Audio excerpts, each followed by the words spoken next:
This is Misti Green, and you're listening to the iLEAD Misti Blue Podcast, where strategy meets soul and faith finds its voice. There's something I've been wrestling with lately, not just spiritually, but personally. At this big old age, I'm still trying to understand who I am. Not on the surface. I know what I do. I know what I've accomplished. I know what I've experienced. I even know how things appear from the outside looking in, and I know how people describe me. They'll describe me as bold, strong, assertive, even aggressive, direct.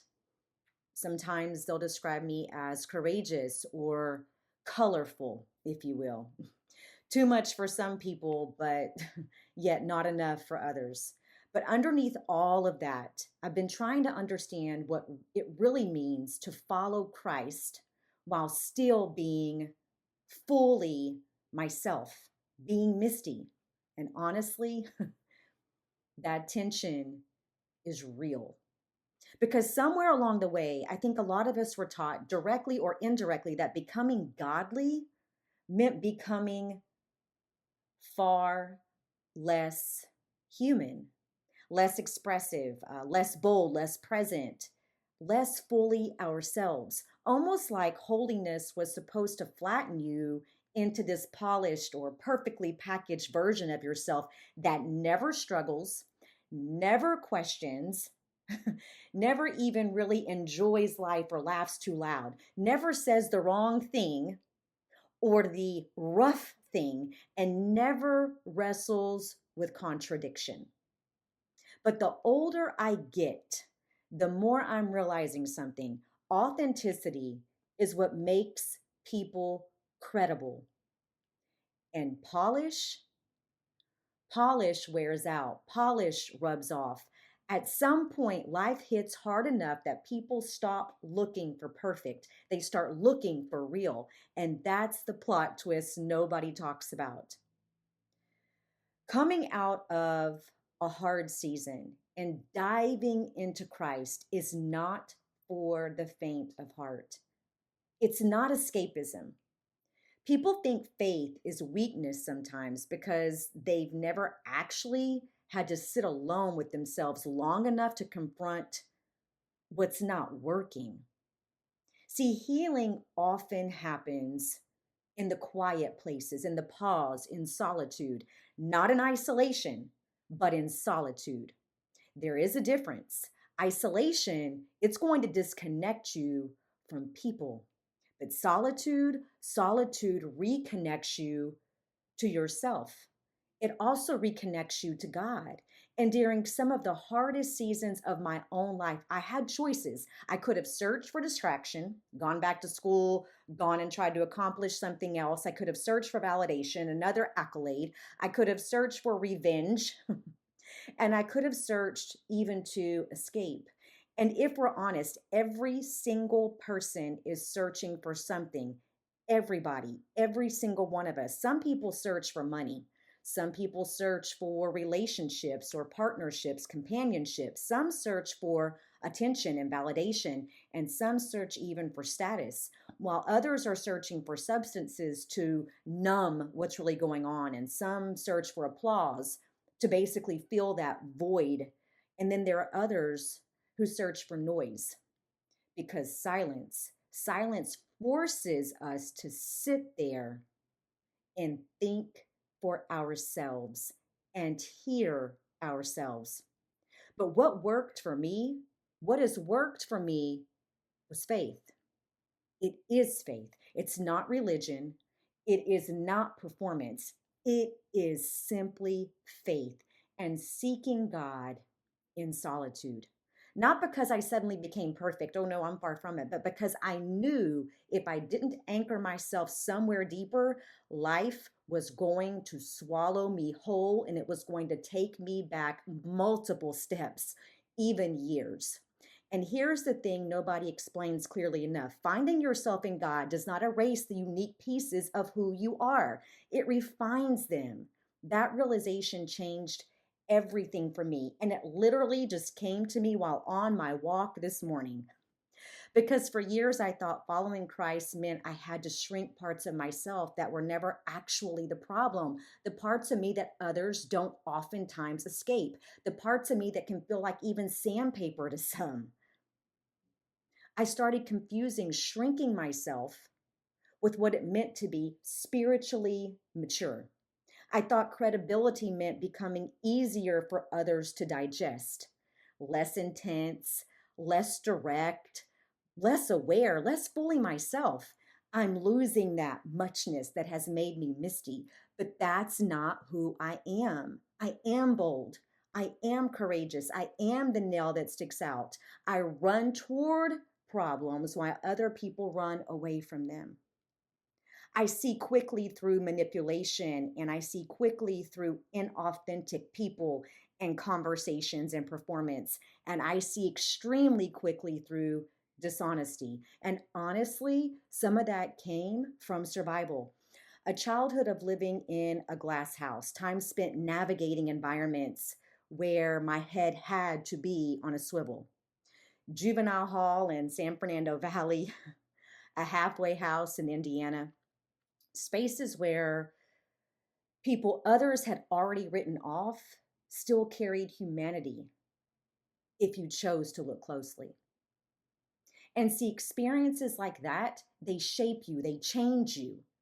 And it teaches you how to read people quickly. It teaches you discernment and survival, and it teaches you compassion in extremely chaotic and complicated places. And honestly, that's probably why I was able to connect so deeply with students when I became an educator. See, my students, they became my kids. It didn't matter what role I was occupying at that time. They became my kids, and the students knew it. I remember one moment so clearly. One of my fourth graders was in art class, and I walked past the room and saw the teacher, a man that stood about 6'4", standing over my student, who at that time was extremely small. And in me, immediately something shifted.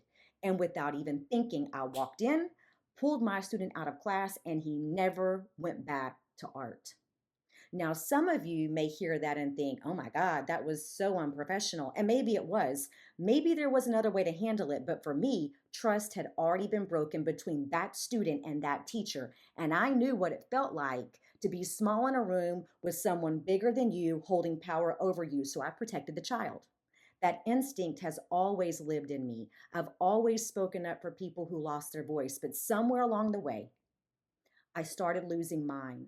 For almost 8 years, being polished became more important. I slowly allowed pieces of myself to erode because I thought maybe I needed to become smaller, quieter, more performative to be accepted.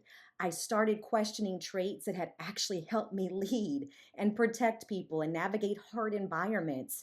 And to tell the truth with boldness and clarity and clearly, I convinced myself that credibility had to sound politically correct. But the truth is, sometimes being right is not politically correct. Jesus wasn't politically correct. He was loving, he was truthful, and he was even compassionate, but he also disrupted systems. And I think some Christians have confused holiness with performance. See, you can love Christ and still be lively. You can have a relationship with him and still enjoy life and laugh loudly. You can love Christ and still be bold and have a big, colorful personality.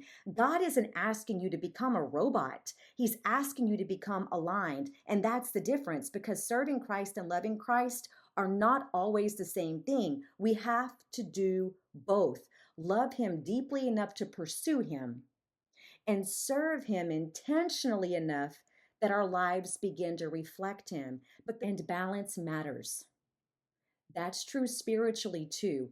Don't overindulge, don't overextend yourself, and don't do things that would cause another to stumble. But also, don't become so spiritually polished and perfect that no one can relate to you or approach you. People can't relate to perfection. People can't connect when something feels and appears so polished and perfect and politically correct. What people connect with is honesty and humility, and someone saying, I'm still learning too. And that's where I am. I'm still learning too. I'm still growing and evolving. I'm trying to understand how to carry both strength and softness at the same time, how to be discerning and aware without becoming negative. And it's hard. It's hard to learn how to be bold and courageous without becoming hard and aggressive. It's not easy. It's definitely a challenge. It's hard to learn how to become and to be compassionate without abandoning or turning a blind eye to reality, and how to fully be myself or maybe yourself while also becoming more Christ like. And maybe that's the real journey, not becoming someone else. We're not called to shapeshift, but becoming the healthiest, most aligned version of who God has already called you and me to be. See, the plot twist is this: God never asked me or you to erase who we are. He asked us to surrender the parts of us that believe that you had to always know the next move. That's true for me. The parts of me that kept trying to fix everything on my own, the parts of me that felt responsible for holding every single thing together, making certain that the bottom didn't fall out. So the real me could finally rest and pause and breathe.